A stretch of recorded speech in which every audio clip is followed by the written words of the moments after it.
Ini ada Ya, yang bilang udah jelas. ya. Kak Puma gimana kabarnya Kak sama Alessia? Baik-baik Kak? Baik. Tahu aja sih, Ci. Mm. Eh, Kesibukan ini Kesibukan apa, sorry? kan selama working from home jadi apa? Sekarang sih udah mulai aktif lagi, cuma mungkin nanti pas PSBB mungkin menyesuaikan lagi jadi full di rumah. Kalau sekarang masih sebagian-sebagian, tapi memang harus ini ya social distancing terus kan supaya kita stay safe terus gitu aja sih. Eh, aku boleh tanya sedikit, Mm-mm. sebenarnya bedanya financial planner yang biasa kan pada belumnya financial. Ini bedanya Oke, jadi kalau misalnya financial planning itu dari bedanya yang konvensional sama yang syariah financial planning kan ya? Investasi atau financial planning? financial planning, syariah financial. Oke, oke. Jadi kalau financial planning itu bedanya sebenarnya secara struktur apa ya, kayak metodologinya itu sama. Cuma semuanya itu nanti disesuaikan sama aturan-aturan yang comply sama syariah gitu. Jadi syariah compliant gitu. Misalnya apa ya? Biasanya kita include ada zakatnya juga ikut dihitung termasuk di situ. Terus habis itu instrumennya udah pasti kalau misalnya mau investasi, investasinya juga yang syariah. Kita pilih ini yang syariah. Terus habis itu mungkin ada beberapa tambahan, misalnya apa ya, kayak budgeting itu juga kebetulan di syariah itu ada apa ya, guideline-nya sih. Itu nggak wajib, cuma guideline aja yang diambil tuh dari Al-Quran. Jadi di Al-Quran tuh ada message-message hidden message gitu tentang financial planning. Jadi financial planning syariah itu ngambilnya sebagian dari situ juga. Palingan itu sih bedanya. Yang yang mendorong kamu untuk Jadi apa ya? Sebenarnya waktu itu kan mungkin tahun berapa tuh?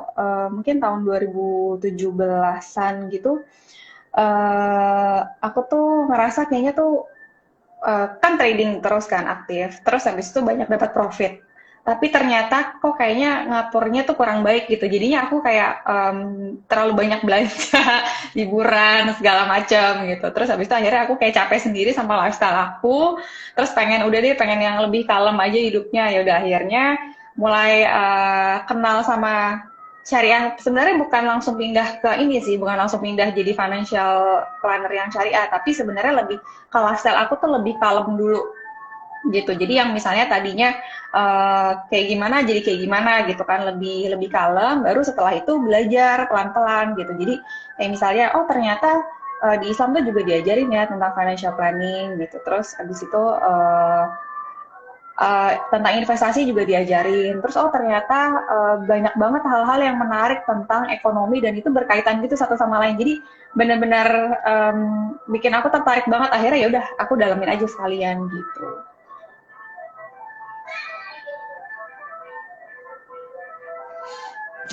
Iya suaranya nggak kedengeran Ci. daftaran belum ya? Masih agak putus-putus sih. Halo, coba mungkin ngomongnya agak pelan-pelan. Aku agak baca bibirnya Cijes juga soalnya.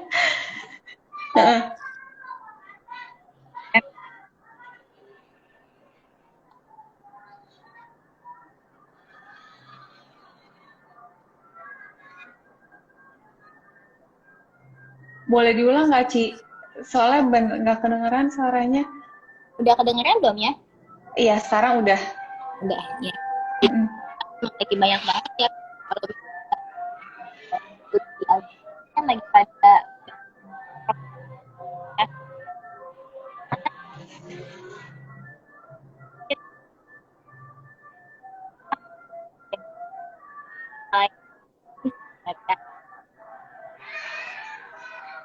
Cijes suaranya nggak ada deh kayaknya Ci. kedengeran kayak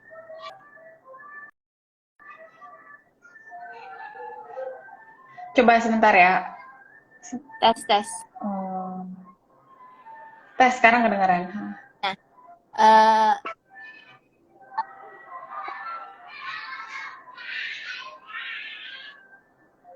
Tapi sekarang udah nggak kedengeran lagi.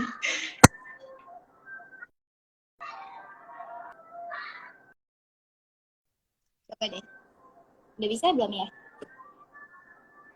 Iya. Tes, tes. Oke. Iya, sekarang udah. Heeh. Nah, iya. Banyak pertanyaan dari follower yang masuk nih. Kalau misalnya pengen ngejelasin ke keluarga dan teman-teman kalau investasi itu nggak haram. Nah, gimana tuh Kak ngejelasin? Oke, nah jadi investasi itu atau semua apapun itu kita bisa lihat haram atau nggak haramnya itu dari akadnya. Jadi Hmm, walaupun misalnya dibilang, misalnya kita ada ini nih, misalnya ada macam-macam gitu, nggak mesti investasi. Misalnya ada bisnis nih haram, kenapa dia jadi haram? Gitu. Terus apakah karena barangnya atau karena caranya atau karena prosesnya? Jadi bisa dari tiga itu. Jadi investasi juga sama, dari akadnya, dari barangnya, sama dari prosesnya gitu. Kalau misalnya ternyata ada yang nggak sesuai, dia berarti bukan masuk ke syariah gitu. Kalau misalnya ternyata dia prosesnya sesuai, dia masuk ke syariah gitu. Misalnya contohnya apa ya? Misalnya bisnisnya itu barangnya halal, terus prosesnya halal juga. Tapi ternyata pas ada akadnya, pas kita transaksi itu nggak syariah gitu. Berarti dia belum bisa dibilang itu investasinya syariah. hmm. Jadi pas mau bilang investasi, jadi kita nggak bisa bilang semua investasi itu haram atau semua investasi itu halal. Kita harus lihat dulu dia emang kayak gimana sih gitu. Kita cari tahu dulu lebih dalam dia syariah atau enggak dari tiga hal itu gitu. Baru kita bisa konklusiin, bisa apa namanya simpulin dia syariah atau enggak gitu. Jadi dilihat dari akadnya ya Kak ya. Kalau misalnya kita Salah satunya. beli reksadana syariah itu aja udah investasi syariah belum tuh Kak? Kalau Jadi kita kalau gampangnya semua yang udah ada syariahnya dan udah terdaftar di OJK dan UI itu insya Allah semuanya udah syariah gitu. Itu gampangnya. Jadi kita nggak perlu cari tahu lagi misalnya prosesnya, barangnya, akadnya gitu. Karena kalau misalnya kita Google terus kita cari tahu semuanya itu nanti ada keterangannya. Termasuk sampai akadnya juga transaksinya dia pakai akad yang mana gitu. Itu ada semua keterangannya. Nah, kalau Kak Puma sendiri kan juga trading saham di IDX ya. Nah, kita kan tahu Mm-mm. sebenarnya kan ada indeks-indeks syariah kan di Mm-mm. eh, Mm-mm. dari pengalaman Kak Puma sendiri pernah nggak saham-saham yang keluar dari indeks syariah? Atau Kalau yang sebaiknya kalau memang mau jadi investor yang syariah ini kayaknya syariah aja. Kalau indeks yang keluar dari syariah kebetulan belum ada gitu, jadi semuanya masih di situ. Atau mungkin pas aku udah jual, mungkin baru dia pindah. Aku nggak begitu merhatiin. Tapi kalau pas lagi dipunyain, terus habis itu dia keluar dari indeks, itu belum belum pernah punya pengalaman kayak gitu sih. Oke. Jadi memang mau jadi investor syariah, kita memang pilih saham yang ada di indeks syariah aja ya Kak ya. Udah gitu kan sekuritasnya juga udah banyak nih yang syariah. Udah ada 18 kalau nggak salah, 16 atau 18 gitu yang syariah. Jadi udah gampang banget sekarang, mungkin nggak kayak sebelumnya gitu, masih cari-cari investasi yang syariah itu masih cukup sulit gitu. Tapi sekarang hampir di semua platform itu kayaknya nyediain yang syariah, versi syariahnya tuh ada. Jadi semoga teman-teman bisa dimudahin gitu kan yang mau investasi tapi takut kayaknya halal atau enggak nih, masih ragu. Itu udah gampang sekarang. Jadi memang kalau misalnya sebagai investor syariah, trading saham yang listed di indeks syariah dan pakai sekuritas yang memang sudah sertifikat syariah ya. Jadi memang kita Mhm. tentukan. Jadi kalau misalnya kita beli saham yang non syariah itu memang nggak diperbolehkan sekuritasnya ya. Iya, jadi kalau misalnya sahamnya masuk list syariah, baiknya memang sekuritasnya juga syariah karena RDN-nya kan nanti syariah juga, Bang, RDN-nya. Oh, Bedanya itu aja sih gitu, sedikit bedanya. kalau teman-teman memang mau pakai lebih banyak sekuritas, memang sudah ada juga bukan akunnya syariah, jadi memang RDN-nya tetap syariah. pas banget ya dengan Mm-mm. kalau misalnya reksadana syariah, tapi bank kustodionya masih konvensional tuh gimana, Kak? Nah, jadi selama sebenarnya itu ada apa ya? Ada khilafiyah itu apa ya? Kayak perbedaan pendapat gitu. Jadi Hmm. perbedaan pendapatnya itu misalnya karena sebenarnya gini, Indonesia itu kan banknya majoritinya memang bank syariah. Itu masih bank konvensional gitu. Jadi kayaknya setiap perusahaan juga pasti masih punyanya itu bank konvensional gitu, bukan bank syariah gitu. Jarang banget satu perusahaan yang memang full mereka tuh pakainya bank syariah gitu. Jadi hal-hal tersebut kita menurut DSN MUI itu masih diperbolehkan gitu. Jadi kita sebagai warga negara itu boleh ngikutin pemerintah gitu. Memang Nabi juga nyuruhnya begitu kan, kita ngikutin apa yang pemerintah itu udah fatwain gitu. Itu melalui DSN MUI. Seperti itu tanggung jawab. Tapi Benar. kalau misalnya ternyata teman-teman masih ragu juga, menurutku sih itu balik lagi gitu ke pemilihan masing-masing aja. Nyamannya di mana? Karena kan kita investasi pengennya yang kita nyaman juga. Kalau kita nggak nyaman, ya lebih baik kita cari yang lain yang bisa bikin kita nyaman gitu. Jangan sampai kita investasi tapi malah jadi nggak tenang gitu ya. Mhm. Benar, benar, setuju. Nah, ya berarti ini ya, balikin lagi ke personal masing-masing ya teman-teman. Bank konvensional ya mungkin bisa dicari yang lain. Iya. Eh, juga banyak banget ya nanyain soal Soal apa investasi sih, sorry? investasi emas. Nah, Oh, investasi emas. Iya, iya, iya. Ha, ha, ha. kalau gold investing ini kan memang lumayan terkenal banget ya di kalangan investor syariah.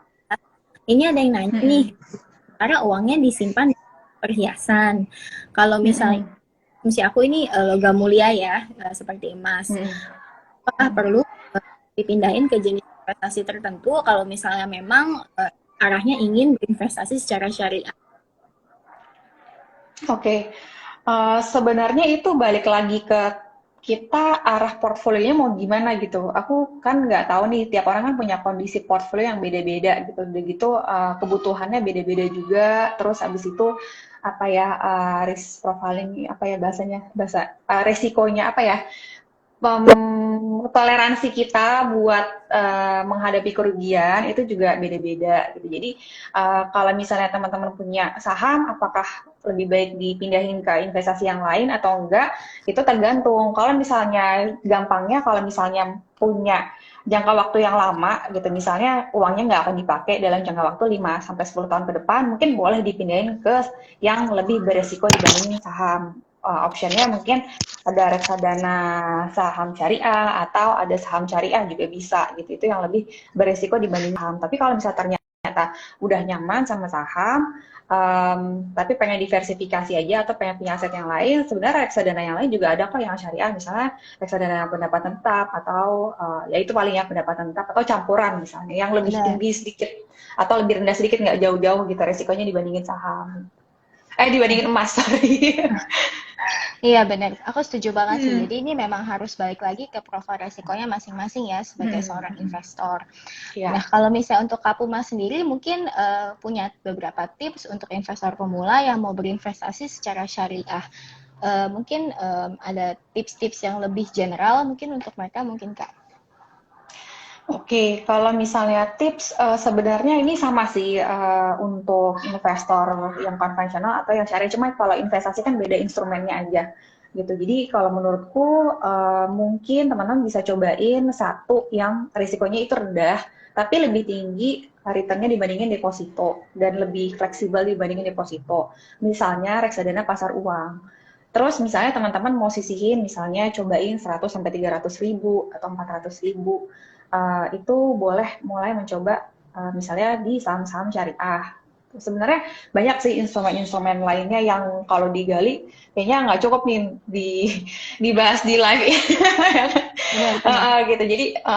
Jadi mungkin itu langkah awalnya karena kan kayaknya sekarang saham tuh lagi ngetren banget ya Ci ya. Iya. Lagi ada January Effect lah kemarin apa namanya Desember apa, terus habis itu ada Santa apa gitu kan, Santa Rally ya kalau nggak salah apa gitu kan, istilahnya banyak. Tapi kayaknya tuh lagi jadi hits banget dan semua orang tuh kayaknya pengen gitu investasi saham. Tapi kalau menurutku sih teman-teman apa ya, tetap punya kesempatan kok. Jadi jangan terlalu FOMO banget gitu. Yang penting kita analisa dulu takutnya kenapa kalau misalnya keburu nyemplung buru-buru, tapi kitanya nggak siap buat investasi, terus rugi, kapok, dan nggak mau investasi lagi. Itu yang sebenarnya kita hindarin. Karena kan kita investasi panjang untuk menghidupi kita pas pensiun nanti, ya Ci ya.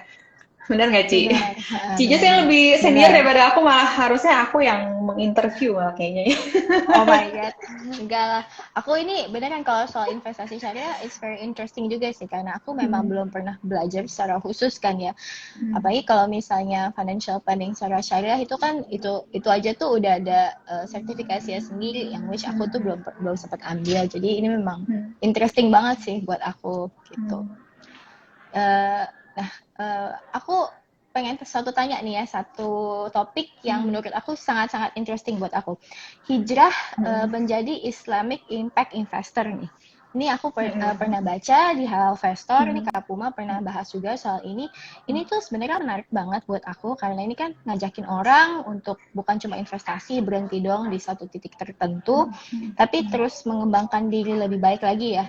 Boleh nggak Kak dijelasin sedikit mungkin gimana sih cara kita tuh hijrah menjadi Islamic Impact Investor? Jadi sebenarnya kenapa di Halal Investor itu bahasnya Islamic Impact Investor, karena sebenarnya itu account-nya kan bahasa syariah, tapi sebenarnya ini tuh bahasannya jauh lebih luas lagi, karena semua orang itu bisa punya impact gitu kan, nggak mesti yang syariah aja gitu. Contohnya di PBB sendiri itu kan udah mencanangkan namanya SDG itu, jadi ada beberapa hal untuk pengembangan dunia supaya lebih baik lagi. Jadi setelah digali ternyata itu masih inline sama konsep-konsepnya syariah gitu.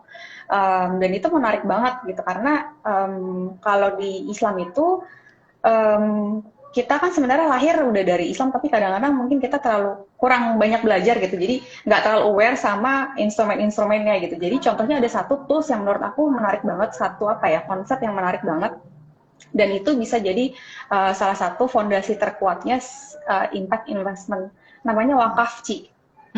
Oke.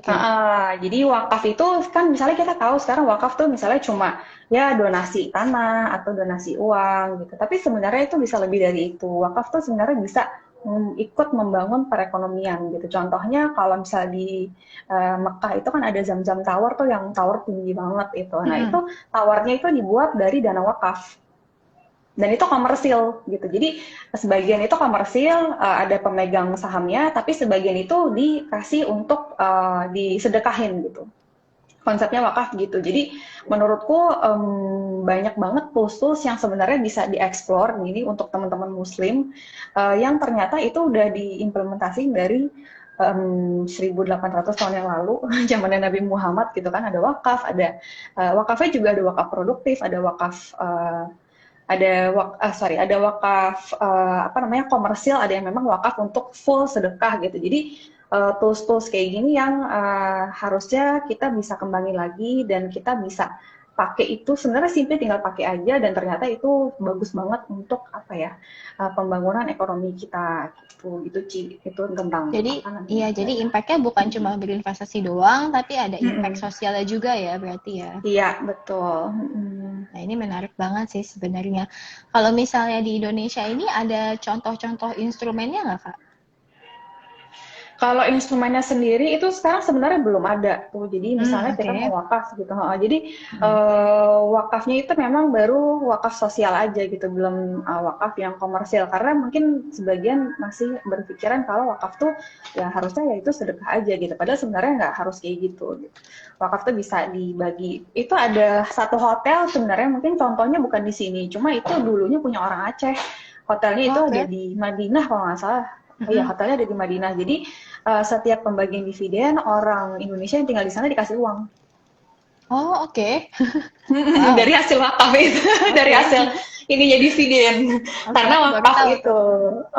Gitu. Jadi sebenarnya konsepnya menarik banget gitu kan untuk diimplementasi dan bukan cuma untuk teman-teman muslim aja gitu. Karena ya ini harusnya bisa general kok, cuma namanya aja dan sumbernya memang kebetulan dari Islam gitu. Tapi sebenarnya semua Mm-mm. bisa implementasi. Oh, oke, sip, sip. Ini menarik banget ya. Jadi teman-teman eh, berinvestasi dengan impact sosial pakai wakaf gitu ya. Jadi ini mungkin bisa dieksplor lagi nih. Follow IG-nya Halal Investor tentu aja. Nah, ini salah satu yang menarik juga nih buat aku soal nabung emas ya. Di era digital ini kan jual beli emas juga dipermudah banget ya dengan aplikasi dan semacamnya, bantuan platform gitu ya. Udah ada fatwa juga dari MUI bahwa investasi emas tuh diperbolehkan. Kalau Mbak Ya. Puma sendiri ini lebih seneng investasi emas digital atau fisik, Mbak?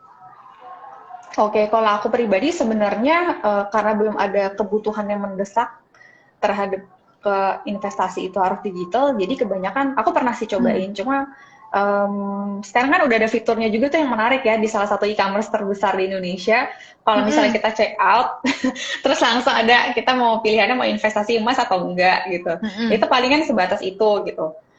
Jadi bukan main aku pertama juga karena emas sendiri itu bukan salah satu instrumen andalan aku juga gitu. Jadi biasanya jarang lah transaksi jual beli itu jarang gitu. Oke. Tapi kalau misalnya kita lihat dari sisi apanya ya, dari sisi boleh atau enggaknya itu ada dua pendapat juga gitu. Yang pertama bilang boleh, yang kedua bilang nggak boleh. Kenapa? Karena harus tunai. Tapi menurut aku pribadi sekarang kan sebenarnya udah ada ini ya, maksudnya udah ada perkembangan zaman juga gitu. Dimana misalnya kita juga ada transaksi e-commerce yang memang itu tunai sih, cuma barangnya nggak langsung nyampe gitu.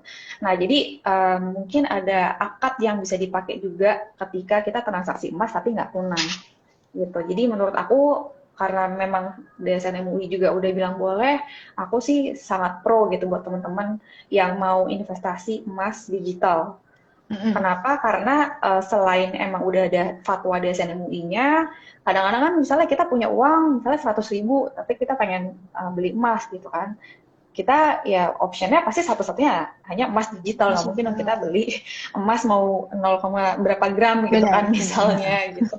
Itu jadi memudahkan banget, nanti ketika udah kekumpul uangnya baru kita emasin, itu bisa juga. Jadi ini memang menabung emas secara digital ini memang menurunkan barrier to entry banget ya sebenarnya. Jadi kalau Ya, orang memang uangnya belum cukup, mereka bisa nabung emas secara digital dulu karena iya, memang sudah betul. ada fatwanya. Nah kalau misalnya ini salah satu pertanyaan dari follower juga nih ya, Kak, kalau misalnya berkenan, pendapatnya Kak Puma soal kripto dan forex. Apakah Oke. Kak Puma familiar nggak? Apakah pernah investasi di kripto atau di forex gitu, Kak? Oke, jadi kalau forex aku pernah mencoba trading. Kalau cryptocurrency aku dulu 2016 sampai 2017 tuh lumayan aktif sampai akhirnya di Bitcoin ya, sampai akhirnya kan dia drop tuh. Sekarang baru booming lagi kan, dari Desember sampai sekarang baru booming lagi. Benar. Dan ada juga yang nanyain ke aku sih khusus tentang cryptocurrency. Kalau forex sebenarnya itu boleh diperjualbelikan karena memang kita butuh. Jadi bukan asal kita pegang barangnya. Sebenarnya semua tuh asal kita Oh, pegang barangnya. Karena kalau kita nggak pegang barangnya, contohnya misalnya kayak binary options gitu, itu kan kita nggak pegang barang gitu. Kita bertaruh aja gitu kan, kita taruh uang terus kita bertaruh dia naik atau turun, kalau naik ya kita dapat uang gitu, kalau benar kita dapat uang, kalau ternyata kita salah kita hilang uangnya, itu kan nggak ada barang yang kita pegang gitu. Nah benar. aku lihat terutama di cryptocurrency aku sebenarnya agak mikir juga karena ini kan instrumen yang baru gitu kan, dunia yang baru segala macam, boleh atau enggak sih, dan akhirnya aku mengambil kesimpulan, tapi ini mohon maaf ya kalau aku salah gitu karena aku kan nggak berhak untuk ngeluarin fatwa, ini cuma pendapat pribadi Benar, aja. benar. Nggak apa-apa, nggak Gitu. apa-apa pendapatnya. Jadi menurutku itu cryptocurrency kalau misalnya memang itu kan banyak juga yang ICO ya. ICO kan perusahaan-perusahaan gitu. Itu kan ada juga asetnya. Jadi menurutku boleh-boleh aja sih kita beli.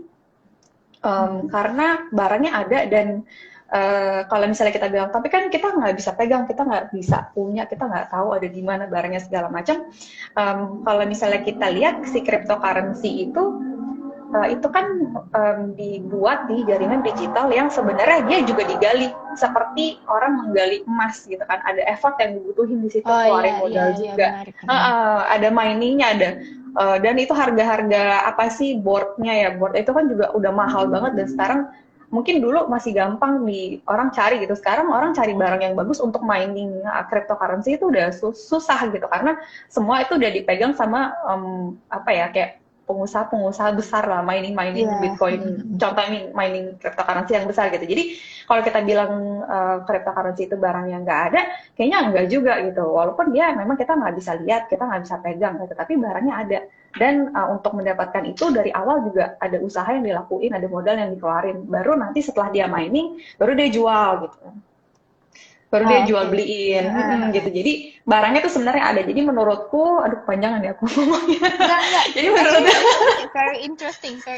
Menurut aku ini salah satu insight baru banget buat aku. Oke, thank you. Yeah. Lanjut. Oke, jadi cryptocurrency itu barangnya ada gitu, barangnya ada dan diperjualbelikan gitu. Memang ya karena dia digital aja, jadi kita nggak bisa pegang, sama kita nggak bisa lihat gitu, tapi barangnya ada gitu. Jadi menurutku pribadi aku masih membolehkan karena barangnya ada, kecuali barangnya nggak ada tuh, seperti yang tadi aku udah mention juga, misalnya contohnya misalnya binary options gitu, itu nggak ada. Kalau misalnya satu lagi sebenarnya yang di Islam itu nggak boleh adalah margin gitu. Margin itu membeli atau menjual itu lebih dari apa yang kita punya gitu, itu juga nggak boleh. Short selling juga nggak bisa karena kita belum pegang barangnya gitu. Benar. Jadi selama kita udah pegang barangnya, itu kan sebenarnya kayak jual beli transaksi biasa ya, kita beli dari orang, kita jual lagi, kita udah pegang kok barangnya gitu. Itu menurutku, mudah-mudahan aku nggak salah, kalau salah aku mohon maaf, kayaknya sih nggak apa-apa.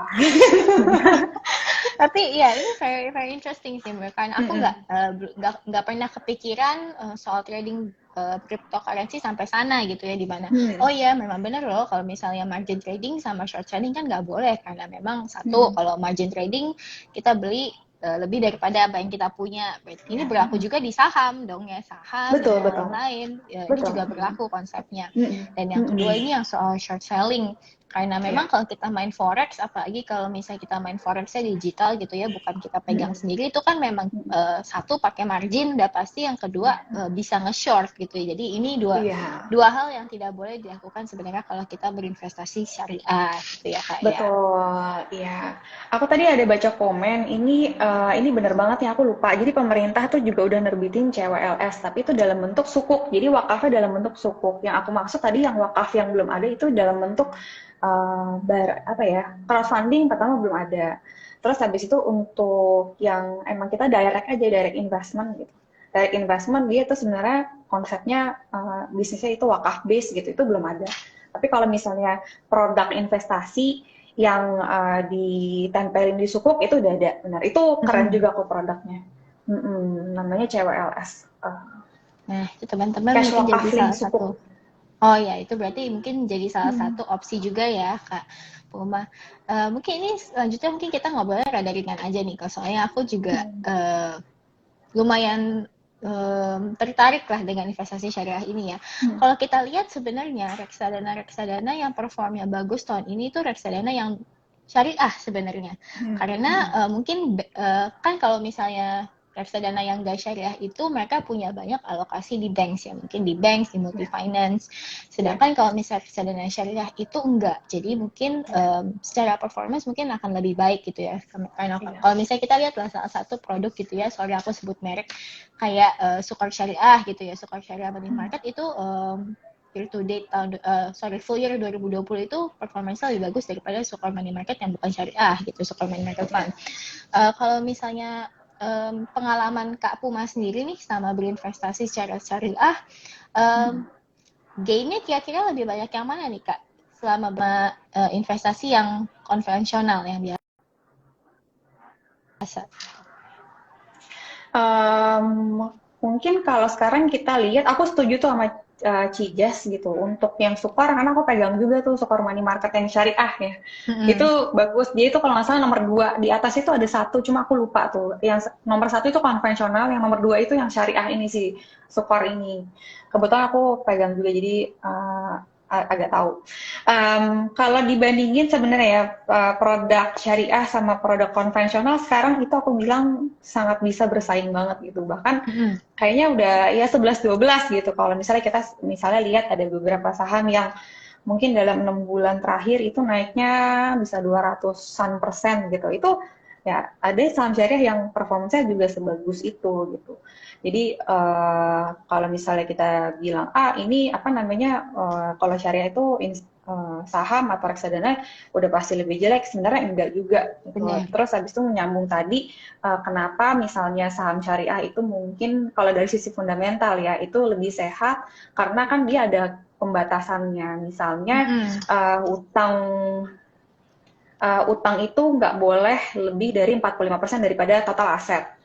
Gitu. Sedangkan kalau di konvensional masih boleh. Dan pendapatan non halalnya itu kurang dari 10% kalau saham syariah. Gitu. Benar-benar. Jadi dan ini ya teman-teman, maksudnya investasi syariah itu bukan cuma buat muslim aja, karena aku juga pegang Super Money Market yang syariah. Kalau menurut aku potensinya masih bagus banget juga. Jadi teman-teman jangan membatasi diri dengan investasi konvensional doang, karena investasi syariah ini memang potensinya juga gede banget. Kalau misalnya kita lihat BRIS gitu kan ya, kayak ya BRIS kan gainnya udah paling tinggi tuh, udah gak ada lagi bank yang gainnya paling tinggi sama tahun 2020. Iya, iya, iya, Ya benar-benar. kan? Jadi ya, menurut aku ini oke banget sih sebenarnya. Nah, ada satu pertanyaan lagi nih dari teman-teman kita. Em, nah, kalau misalnya kita ini mau berinvestasi secara syariah nih ya, terus kita mau berinvestasi nih secara syariah, tapi terus kita dilarang sama keluarga kita kalau karena dibilangin kalau saham itu haram, saham itu riba. Nah, ini cara meyakinkannya tuh biasa kayak gimana nih Kak? Soalnya kayak ini sebenarnya lumayan banyak juga mungkin dialami sama teman-teman ya. Um, itu sebenarnya perlu dicek lagi gitu, haramnya itu di bagian mana, karena kadang-kadang misalnya apa ya, aku juga sempat mengeksplor gitu, kenapa sih orang-orang itu bilang saham itu haram gitu. Mungkin pertama apa ya, misalnya contohnya karena kita misalnya nggak lihat barangnya gitu. Kalau misalnya kita nggak lihat barangnya itu kan sebenarnya sama dengan kita berbisnis. Kita berbisnis ya barangnya kita bisa lihat kok sebenarnya gitu kan. Ada aset yang dimiliki, misalnya ada usaha yang dilakuin. Kan setiap perusahaan kan pasti punya aktivitas juga. Itu sama seperti kita mau joinan bisnis sama teman-teman, terus ya kita sama seperti jadi pemegang saham juga kan gitu. Ketika kita joinan bisnis sama teman-teman itu sama seperti kita ngebeli saham di Bursa Efek Indonesia gitu. Jadi kita sebagai pemegang sahamnya itu kita juga punya andil gitu kan di dalam situ sebagai pemegang modal. Jadi kalau misalnya perusahaannya ada dividen, ada bagi hasil ya kita dibagi. Kalau misal dari sisi syariah itu pakai akadnya musyarakah. Jadi di mana ada 2 atau lebih pihak sama-sama chip in, terus sama-sama bagi rugi dan bagi hasil. Gitu sesuai kesepakatan gitu. Jadi kalau dari akad berbisnisnya itu syariah sih, syariah banget gitu. Menurutku syariah banget. Sama seperti bisnis pada umumnya gitu kan. Lihat dari sisi akadnya. Kalau misalnya kita mau bilang apa lagi ya, biasanya aku suka dengar. Misalnya kita mau bilang, oh kalau misalnya saham syariah itu pokoknya semua pemegang sahamnya itu harus diketahui sama pemilik saham yang utama gitu, atau semua pemilik saham itu harus tahu siapa yang beli gitu. Nah sebenarnya itu juga diketahuin karena kan setiap pembeli itu kan ada identitasnya. Kita juga pasti semua di KSEI, KSEI itu kan semua catat tuh. Ini siapa yang beli, alamat rumahnya di mana, belinya berapa banyak, harganya di berapa, belinya dari siapa. Itu kan semua ada catatannya gitu. Jadi kalau misalnya dibilang saham itu haram gitu, kita coba explore lagi di mana haramnya dan kita cari tahu bareng-bareng gitu. Apa sih yang menyebabkan saham ini dibilang haram gitu. Kita cari akadnya, prosesnya, barangnya, haramnya di mana. Nah, ini ada yang nanya nih Mbak, Kak, sorry. Ini menarik banget. Dropshipping itu boleh atau enggak? kalau kita usaha dropshipping? Random banget ya dropshipping. Iya, ini random Oke, banget. oke, jadi dropshipping itu tergantung, itu bisa dibikin jadi halal gitu. Tapi pada Oh, oke. umumnya kalau misalnya kita apa ya, kita jual barang, terus abis itu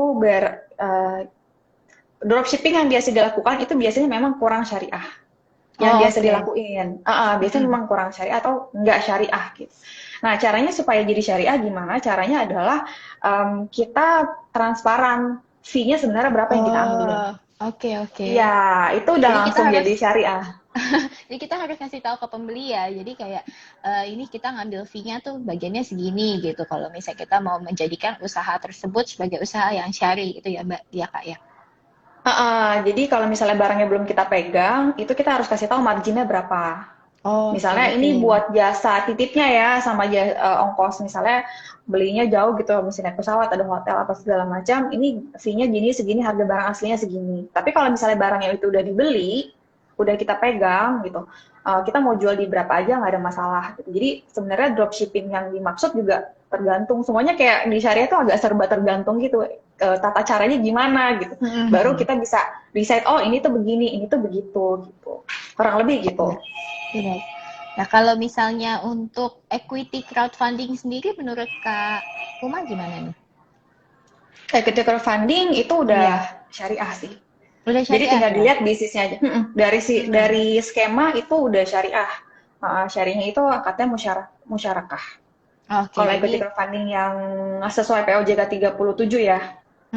berarti kalau Ya misal itu. teman-teman mau ikutan mm, equity crowdfunding itu boleh asal sesuai dengan akadnya yang sudah ditentukan oleh POJK nomor 37 ya berarti ya Kak ya.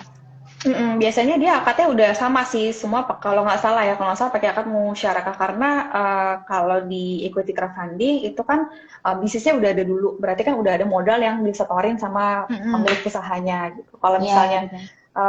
belum ada, akadnya beda lagi. Tapi karena peraturannya semua itu harus udah usaha yang udah berjalan, baru ada calon pemilik saham yang baru masuk belakangan itu akadnya jadi masyarakat. Tinggal kita lihat bisnisnya gimana, produknya halal atau enggak, dia jualannya ada misalnya ada yang melanggar ketentuan syariah atau enggak, gitu aja. Benar-benar. Kalau Kak Puma sendiri pernah nyobain Kak equity crowdfunding? Equity crowdfunding aku kebetulan belum pernah mencoba Oke. di sini gitu. Tapi kalau misalnya di luar, aku udah pernah di Oh, luar oke. Indonesia. Oh, Mm-mm. Kak Puma sendiri ada investasi di saham-saham luar negeri nggak Kak? Di luar negeri itu em, karena kebanyakan itu aku nggak, jadi kan kebanyakan saham di luar negeri itu nggak terlisensi, nggak ada fatwanya kan. Iya, iya.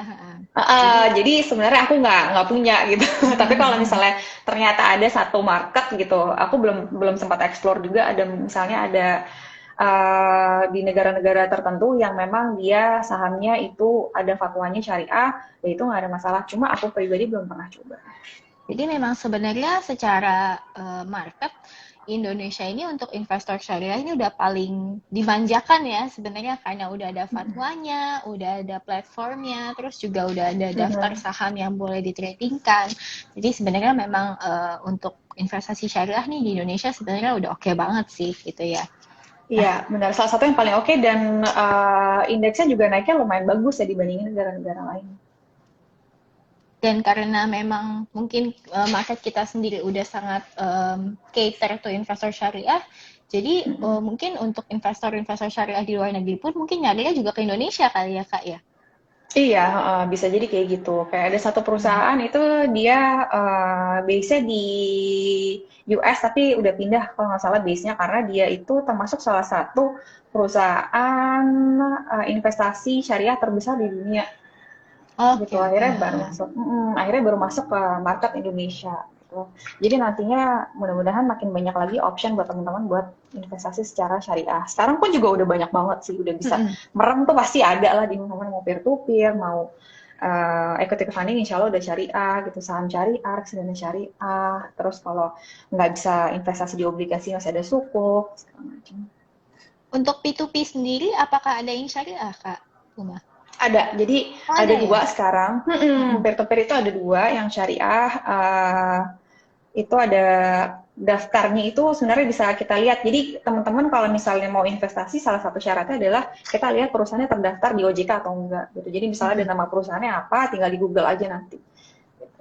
Di website OJK juga ada. Itu salah satunya supaya aman dan enggak kena sama investasi bodong. Kalau untuk P2P syariah sendiri bedanya dengan konvensional tuh apa, Kak? Kurang lebih sih sama sebenarnya. Mm-mm. Jadi dari akadnya sama dari barangnya. Karena peer to peer kan sebenarnya dia nggak entitled sama perusahaannya sama apa ya sama equity-nya kan. Jadi cuma project base aja kalau peer to peer itu. Jadi kita lihat barangnya yang ditransaksiin itu apa, melanggar syariah atau enggak, sama tinggal akadnya aja. Nah Hmm. bedanya kalau akad konvensional yang peer to peer sama yang syariah apa, sebenarnya mirip kayak bunga konvensional sama kayak bank konvensional sama bank syariah gitu konsep bunganya. Jadi kalau misalnya di bank konvensional itu kan sebenarnya kita gampang, kita mau misalnya pinjam uang ya udah kita langsung dapat ditentuin aja, kita harus balikin ke bank itu berapa gitu. Tapi kalau misalnya di syariah itu agak nggak sedikit sih emang jauh lebih rumit gitu prosesnya untuk kita sebenarnya ngedapetin returnnya berapa gitu karena kita nggak bisa main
Tes, tes, Nah, tes, udah.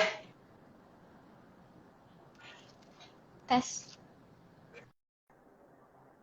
Oke, tadi agak keputus ya, Ci. Iya, tadi keputus, sorry. Ini aku lagi di kantor, jadi internetnya rada-rada nih. Sorry nih Kak, ini mungkin satu pertanyaan terakhir ini ya, dari waktu ya kita udah hampir ini juga. Dua deh, nih ada dua. Kalau misalnya ada Dow Jones Islamic Market itu sahamnya syariah atau enggak ya Kak Puma? Kalau misalnya Dow Jones udah ada tulisan Islamic Market, insya Allah sih udah syariah gitu. Cuma aku sendiri pribadi belum pernah explore karena aku ngeliat masih saham di Indonesia masih menarik sih gitu. Jadi daripada kita investasiin di luar, kenapa nggak kita investasinya di negara sendiri aja? Ya, tapi kalau misalnya ternyata ada teman-teman yang ngeliat ada market yang memang dia udah syariah certified, boleh juga diekspor. Oke, sip sip. Jadi diekspor dulu ya untuk Dow Jones Islamic Marketnya sendiri.